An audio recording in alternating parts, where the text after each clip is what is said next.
Today's video is sponsored by Grow Your Own Boyfriend. Feeling lonely? Feeling depressed? We all are in lockdown, so why not grow a boyfriend? In 3 days, he'll be a walking man who listens to everything you say and has nothing mean to say in return. Grow a boyfriend in a store near you. Thanks, Jackson.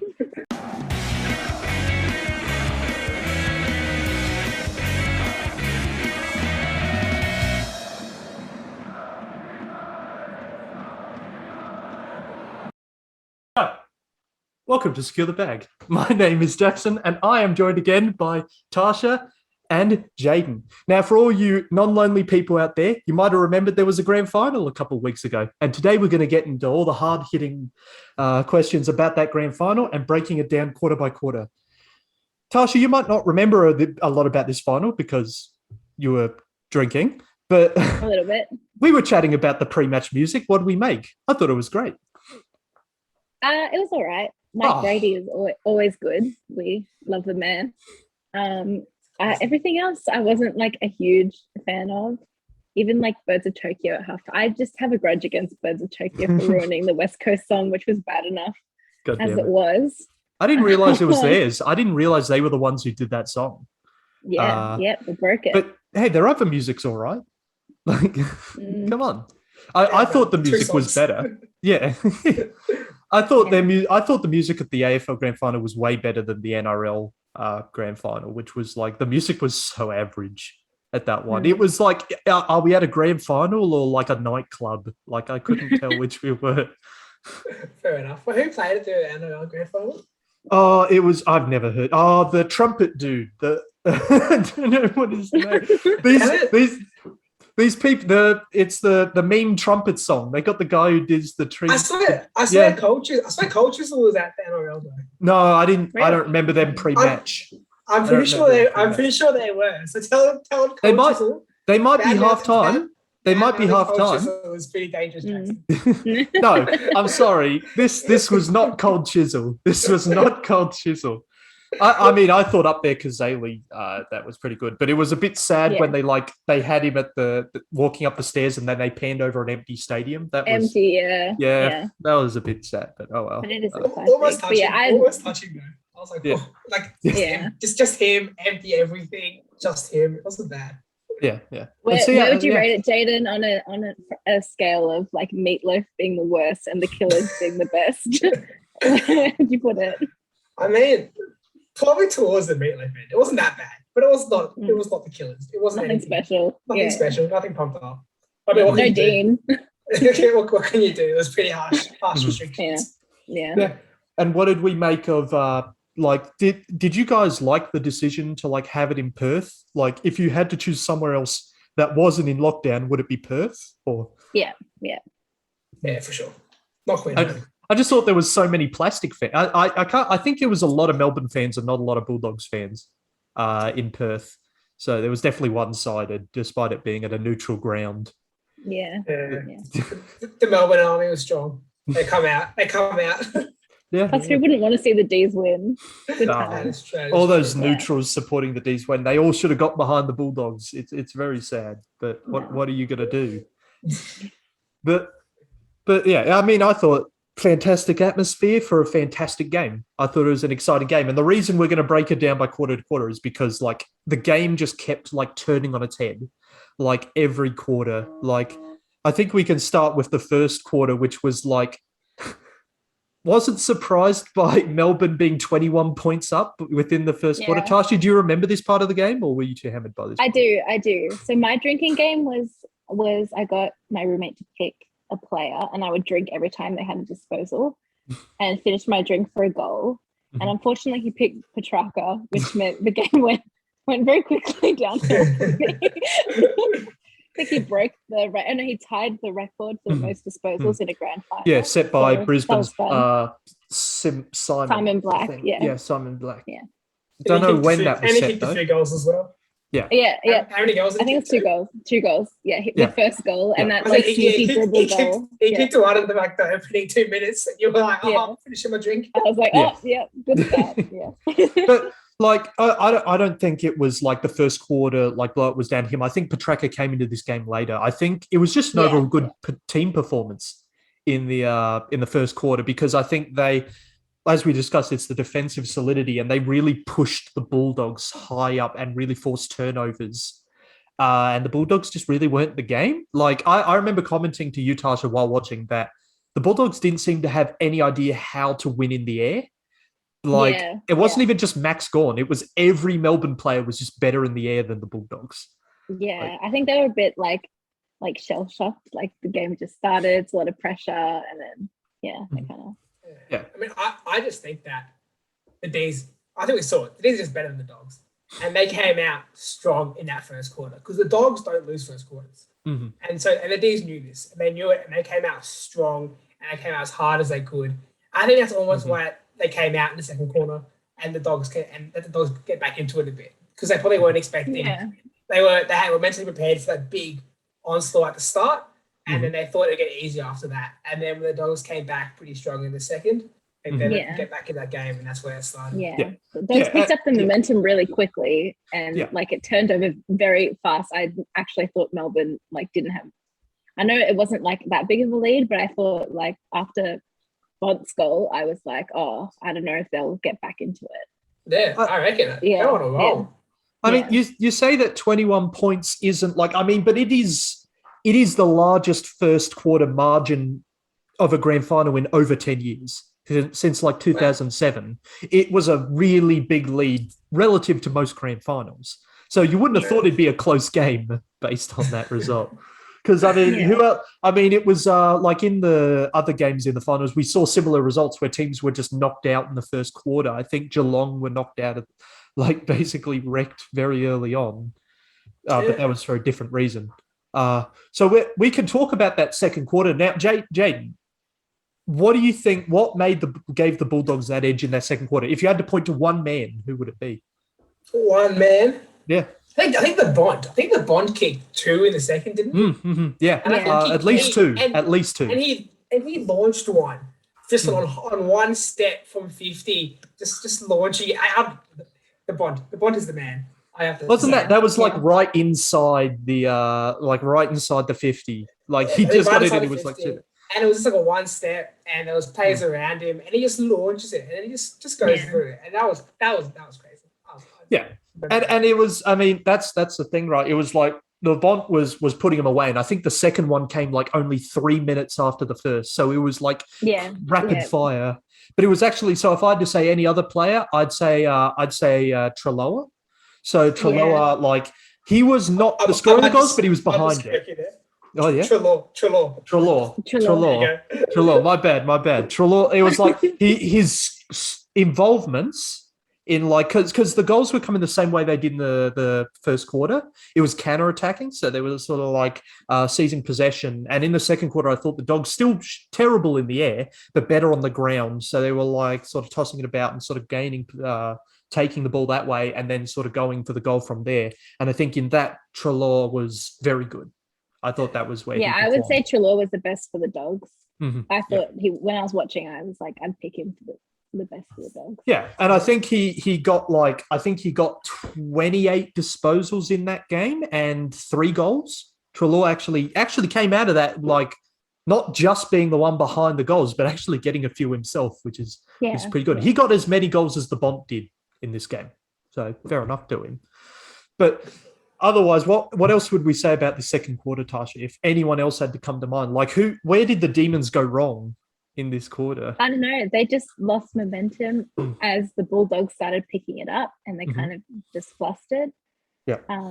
But then they were able to pick it up again really quickly. It was the game was mostly about momentum. It would, once a team picked it up, they would really make the most out of it. Mm-hmm. Yeah. The Bulldogs were really effective in their forward 50. I think there was they scored in almost every entry into the forward 50, they'd score a goal. Mm-hmm. For that small period of time. Yeah. And the the astronaut, Norton, I don't think he had a great game. Like Jackson said, I think he struggled in the air. The one thing he did do, especially in that second quarter, was bring the ball to ground. Mm-hmm. And then they had the forwards there, and they were just bringing it to ground and then rolling through and rolling over them. And it was working up until, I think he couldn't. He kicked one goal, but he wasn't a big a big key forward. Like I thought he maybe should have been after the astronaut. Yeah, and even though like the final score doesn't really reflect it. I think the Bulldogs played a really good game. Mhm. Like even though there was kind of a blowout at the very end, like they were like really like still in it. Mhm. Yeah, for sure. Yeah, and I think it's fair to say, I think I'll point this out in the second quarter, that Max Gawn was not the man he was in this game relative to the last game he played when he got 5 goals. This wasn't his game. Part of that could be the Bulldogs shut him out of the game and make sure he was not going to play any role in it. But like, he just had a very average game. I think his actual stats for this game were exactly his season averages. So like, he didn't have a bad game, but he just wasn't the man for them. The action had to happen elsewhere. But I think that helped the D's because all the Bulldogs had like a strong defense and were always like looking out for Gawn to minimize his impact, which left the other forwards kind of freer to kind of work around that. Yeah. I'm not going to lie though, I would have appreciated Gawn doing something more in that second quarter. They were getting beaten around the stoppages and the clearances like mad. And I was like, what is this? And I think that's where they I don't know what the coach said at half time, but their clearances, they started to win. And I think Gawn, being the ruckman, could have done a little something a bit smarter in that second quarter to stop the flow. You'd expect more from him. I think it's fair to have high expectations of him at that point, especially against some like mediocre-ish opponents. You know, the matchups weren't there. I mean, Stephen Martin and Tim English. It's not. And Tim English. This was a game where Tim English didn't like get it because he was beaten in the air every single time. And as like we've talked about Timmy before, little Timmy, he's tall, but he's not got any muscle to him. So he's going to be pushed off the ball. And Melbourne were very physical, put a lot of pressure on. So it wasn't his game. Not the best matchup for him. Yeah, for sure. But, sorry, what were you saying there? Oh, well, I would just, I was just going to say that, I was basically done. No, I'm good. You can go. No. I can't keep roasting Timmy for that long. He didn't have a bad game, but it wasn't the right matchup for him. You were the one like adamant that Timmy would beat Max Gawn. You were defending him to the death week before. Is there proof of that? I don't remember that there's proof of that. There's no proof of that. That's not on camera. That's been edited out, I'm sure. But I think wasn't this the quarter as well where Gawn like kicked a goal and it was ruled by the umpire behind? Was that this quarter? Yeah, I don't think I re-watched a lot of it. I'm pretty sure it went over the post. There's a lot of like weird angle things. I don't know. I'm sure it went over the post. But there's a video from a fan behind the goal that suggests it was a goal. Even there, I think it went over the post. Oh. I watched that one today. Yeah. I haven't seen these ones. I even do the replay on live. I swear. I was waiting for them to do the replay of that, and they had no replay. Although to be fair to Gawn, maybe at the end of the day, he came out of the game with no goals and 2 behinds. But I don't know how to interpret this stat. He was joint first for most behinds in the team. 2's not a lot. But, maybe he should have been luckier and got a goal. I don't know. Maybe he didn't have the luckiest day. And that behind, if that behind was a goal, we'd be talking differently about Max Gawn today, I think. I mean, I probably wouldn't, considering half the team kicked a goal at the end of the game. You know what I mean? Yeah. Like, half the team managed to put one through when they started piling them on. If he kicked, even if he kicked one, I would have probably said it was not the performance I was looking for. Okay. Even if he got lucky with 1 or 2 of them. Yeah. No, fair enough.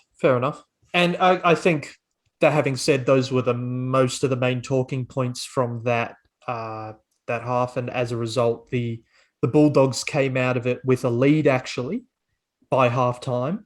I'm trying to remember how big the lead was.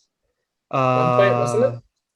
I thought it was more than that. I thought there was a bigger lead than that at halftime. Tasha, do you recall how big the lead was? I thought it was like 49 to like maybe 46. I thought it was pretty close. At halftime, it was clear that the Bulldogs were taking the lead. Yeah. It would have still been close. It was still close. Yeah. But then we have the third quarter, which Now, so right up to the third quarter, when Melbourne started to get more into the game, and the Bont got his third goal of the game relatively early on in this third quarter. Most of the stats were really even, like on kicks, disposals, contested possession, tackles. That over the course of the whole game, the stats were very even. Nothing to suggest that it should have been a 140 to 66 result. Yeah. But there were some stats where the Demons ran away with it from this quarter on. Two stats: inside 50s and clearances. And another one that I don't. They win their games from clearances. Yeah, exactly. And as it turned out, in the third quarter, we saw goals stop being scored in like counterattacks and being scored from clearances and stoppages. Yeah. And when that happened, Melbourne completely dominated. So, like, this is where Christian Petracca starts to come on into this conversation. Tasha, I know you're a big fan, He might have led you to alcohol that night, but, like, do you want to explain to us why he was incredible from this point on? From that point, like, he really turned the game. Every time he touched the ball, you knew the D's were going to score a goal pretty much soon. He got that ball really quickly from the mid into the forward 50. Bailey scored those 2 goals, and then you were like, Melbourne's in it. Then Track got that cheeky dribble goal in, and I knew they would win from there. I wasn't expecting the blowout after that, but I think there was in 16 minutes they scored some massive amount of goals. Yeah, I mean, in the dying minutes of the third quarter, they scored 3 in just over a minute. They did. I think that was like a killer, because before that last 2 minutes, I think they were up by 2 points. I think the D's were up by 2, and then with 2 minutes left, and then they finished that third quarter up by like 20. And that is the most demoralizing thing, I think, for any side. Yeah. And I think the Dogs didn't play that bad of the third quarter, I thought. I thought they came out decently strong and put 2 more goals on the board, and they got up by like 15. And the game started to shift. And we talked about, I think Gawn was a bit more dominant. Petrarca and Clayton Oliver started picking up and getting more of those clearances. And it was over. Well, it was actually so, like, I mean, you mentioned Gawn there, and you mentioned Petrarca, and Petrarca and Gawn got 9 and 6 clearances each as part of that. But it was actually Jack Vinny over the course of the whole game. So Jack actually got the most clearances of any player at 12, followed by Petrarca, followed by Max. So Max wasn't even the main figure in suddenly turning the game into a clearance-winning game, and that's where their goals started to come from that point. And as a result of that, Petrarca got 15 score involvements, and I think we can talk about now that the fact he won the Noam Smith, and he earned that, because we could talk about the score involvements, but we can also talk about the fact that with his, I think he got about 23, 25 contested possessions. He won almost a kilometre from meters gained from his contested possessions. That's a ridiculous stat. That's a ridiculous stat. And I think he's absolutely earned that award. And there's no doubt he was an incredible player and won it for them in this game. So we can say that the previous record for the most goals scored in a row by one team in a grand final was 11. Melbourne Demons got 12 in this game. So they now hold that record. Not bad. Did Bailey Fish break a record for signature joint. I think he's joint with... I think it's a club-specific one. I think the last time Melbourne had a player in a grand final that scored 6, it was 1947. Okay, yeah. So, but I don't know the overall. I'm sure there's players who've got more than 6, but in the club, he's tied for 6. Poor guy. I think if Petrarca didn't have like a blowout game, he would have a Norm Smith. I mean, he was incredible as well. Yeah. I think he did the. I mean, we could talk about Clayton Oliver, who had an insane amount of disposals as well, 30 plus in this game as well. Even while Petrarca was doing what Petrarca was doing. I mean, and we could talk about Max Gawn, who, I mean, you were saying. I mean, I remember Jayden was mentioning the difference between where Gawn was playing and where you made use of him. In the ruck. whether you bring him a little bit forward. So what actually happened in this game is that Melbourne actually shifted Max out of the ruckman position later on and allowed Luke Jackson to shift more into that position, doing more of the responsibilities of the ruck, and that worked great. Yeah.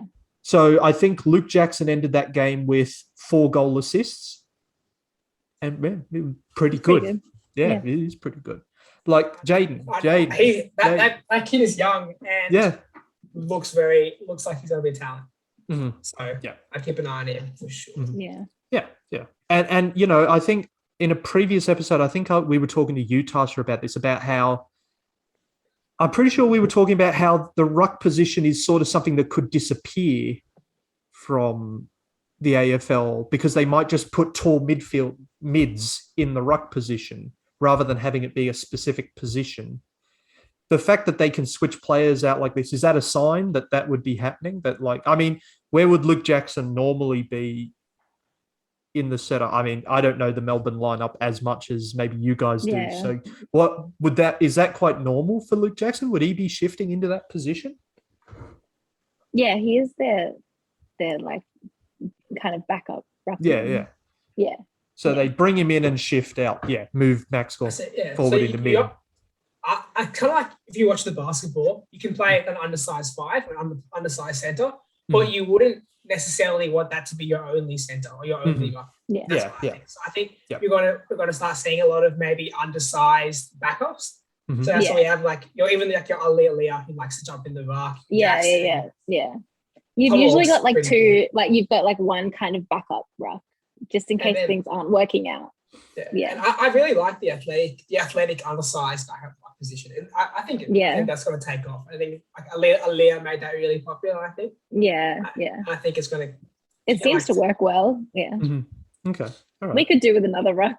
For sure. I think you always do another ruck when it's Sydney. Okay, no, fair enough. And on that, that leaves just the fourth quarter, which was, as we've discussed, an absolute blowout for Melbourne on their way to 12 goals in a row. For everyone who hates the Dogs and doesn't see them win a grand final. Very sad. I think the Dogs put up a fight for about 5 minutes, and then the Demons kicked 2 goals, and then they were like, okay, whatever, it's game.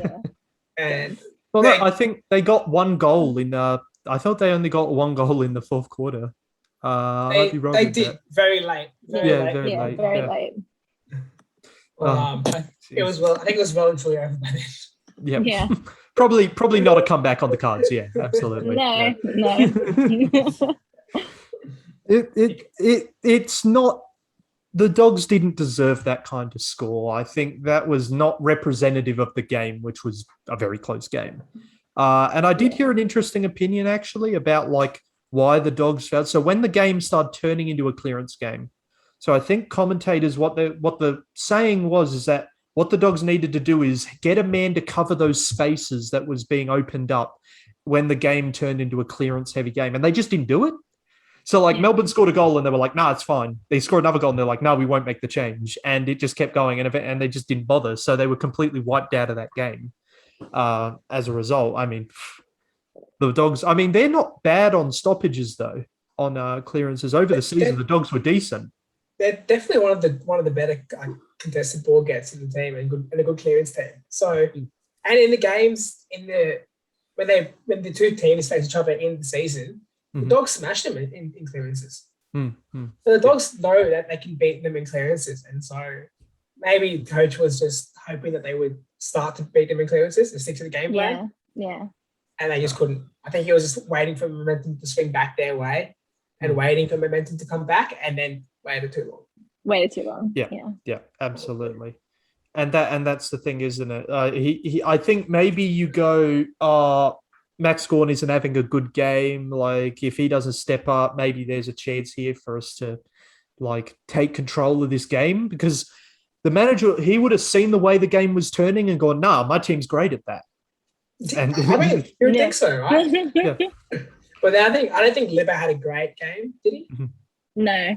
And then he's normally one of your strong big strong on ball gets and things. So I think the Melbourne matchup and their tags and how they ran with some of the dogs like in the midfielders was really good.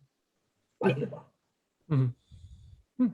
And like stop them from getting some contested ball, which I thought was interesting. Yeah. No, okay, fair enough.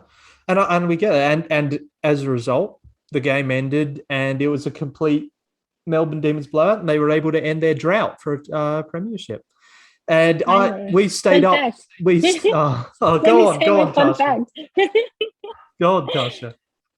So the Melbourne drought of 57 years is sometimes known as the Norm Smith drought, named after their coach who was sacked, and since then they didn't win grand final for 57 years.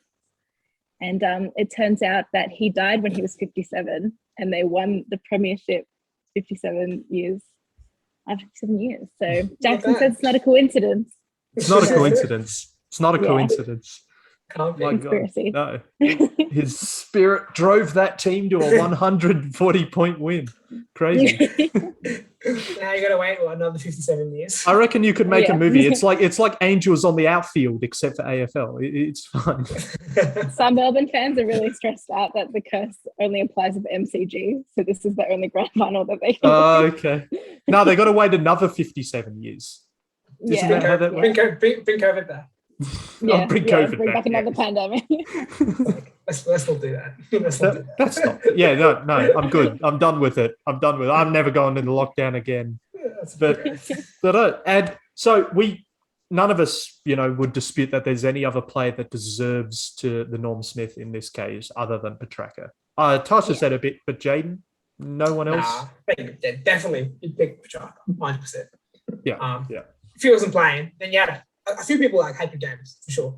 Yeah. People could have got the Norm Smith if he wasn't there. But Okay. He was. But it's daylight between Petrarca and whoever comes second. Pretty much.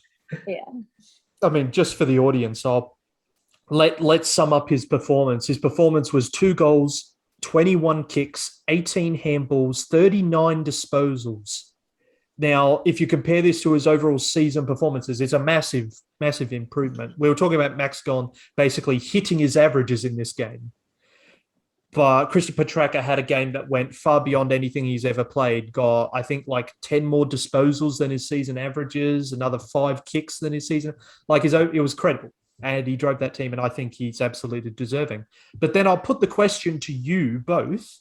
If he was not pushed aside and he wasn't eligible for this award, who's the second person and who wins it?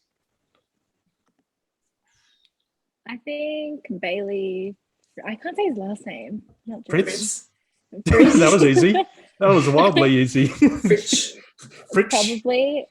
Frittish. Like I know it was a blowout, but like 6 goals in a grand final is pretty impressive.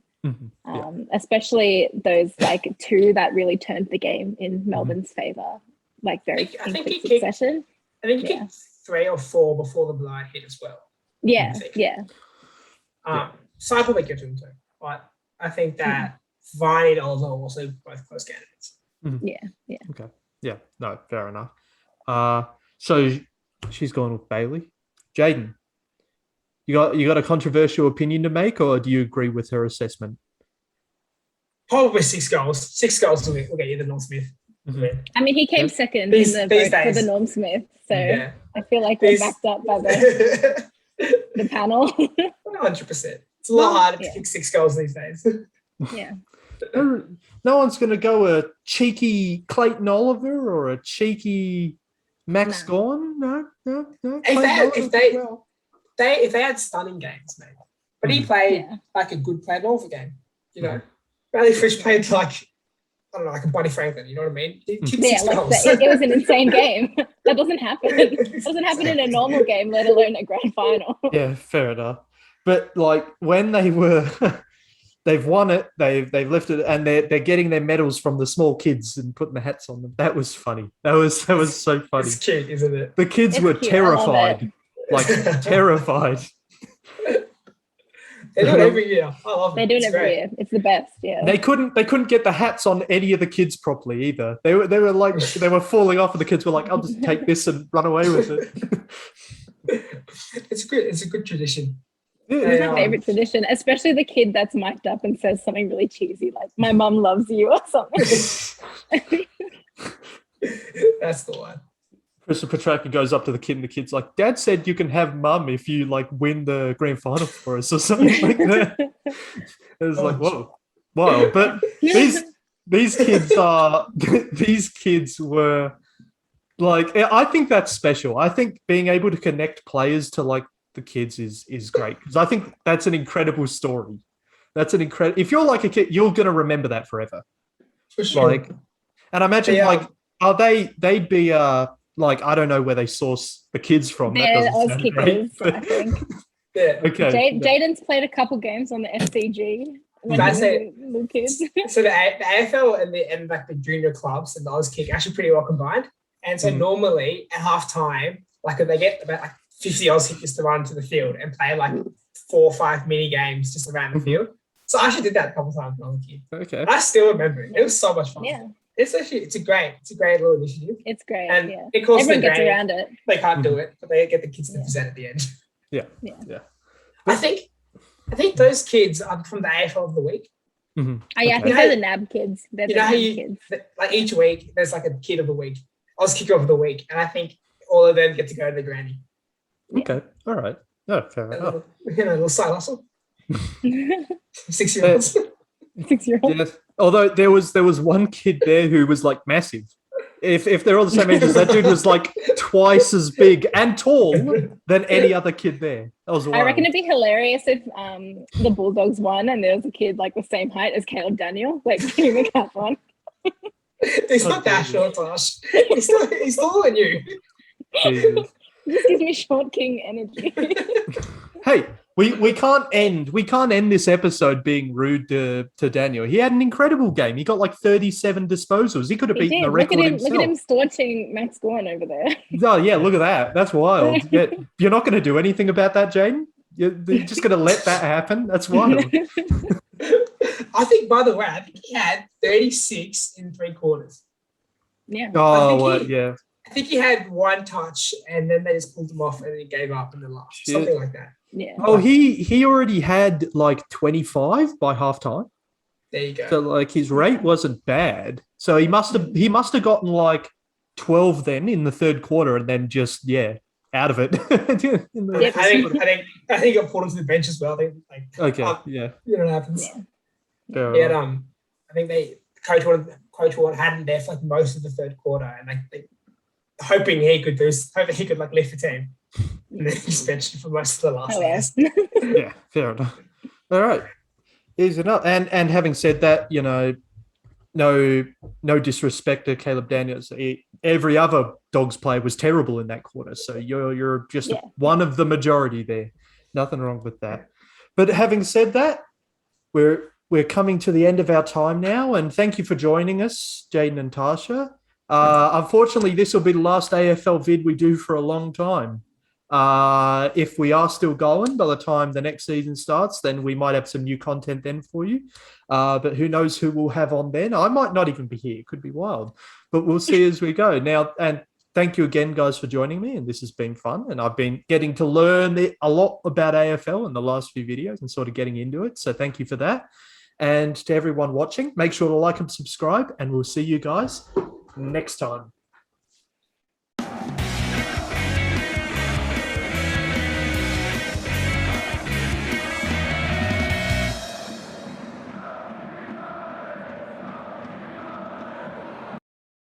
Once again, this video was sponsored by Grow Your Own Boyfriend. Feeling lonely? Feeling depressed? Feeling like you need to turn to drink? Grow a boyfriend. He won't say anything mean about you. And shit. I don't know what to say after that. It's just a boyfriend in a cup. Once again, this video was sponsored by Grow a Boyfriend. Feeling lonely? Feeling depressed? Turning to drink? Grow a boyfriend. In 5 days, you'll have the perfect man. He'll be 6 inches tall. Don't trust me. Tasha's a happy customer. So remember, in a store near you, grow a boyfriend. And once again, thank you for joining us.